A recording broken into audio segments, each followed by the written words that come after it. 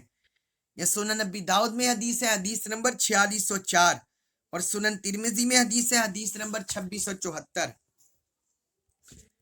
یہ 8 صفات بیان، 9 صفتیں بیان ہو گئیں، اور 10ویں بیان کی وَيَدَعُ عَنْهُمْ إِسْرَهُمْ وَالْأَغْلَالَ الَّتِي كَانَتْ عَلَيْهِمْ، فرمایا کہ جو ان پر باریں گرا اور توقع قیود جو ان پر نافرمانیوں کی وجہ سے مسلط ہیں، یہ میرا رسول ان کو بھی ساکت کرتا ہے۔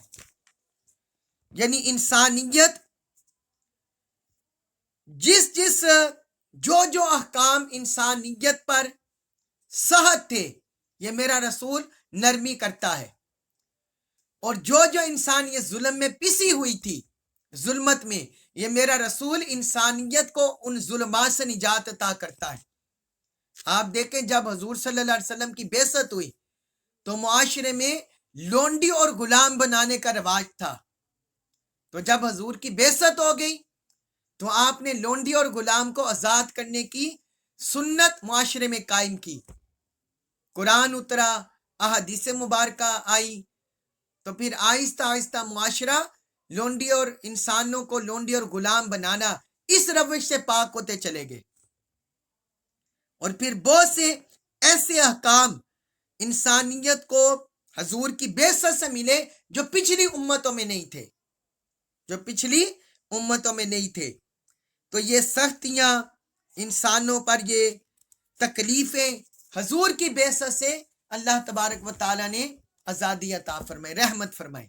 تو فرمایا میرا یہ جو رسول ہے یہ انسانوں سے ان کے باریں گرا جو ان پر باری بوجھ ہیں اور جو ان کی گردنیں جکڑی ہوئی ہیں، میرا رسول وہ سارے اٹھاتا ہے، وہ دور کرتا ہے اور رحمت عطا فرماتا ہے۔ یہ 10 صفات ہو گئیں، تو باقی حضور صلی اللہ علیہ وسلم کے ساتھ تعلق کے کیا تقاضے ہیں وہ ہم انشاءاللہ تعالیٰ کل لیکچر میں پڑھیں گے۔ اللہ تبارک و تعالیٰ ہمیں ان تمام احکام پر عمل پیرا ہونے کی توفیق عطا فرمائے۔ قرآن مجید کا کامل فہم نصیب فرمائے اور ہمیں اس پر عمل پیرا ہونے کی توفیق عطا فرمائے۔ وما علیہ الا البلاغ المبین۔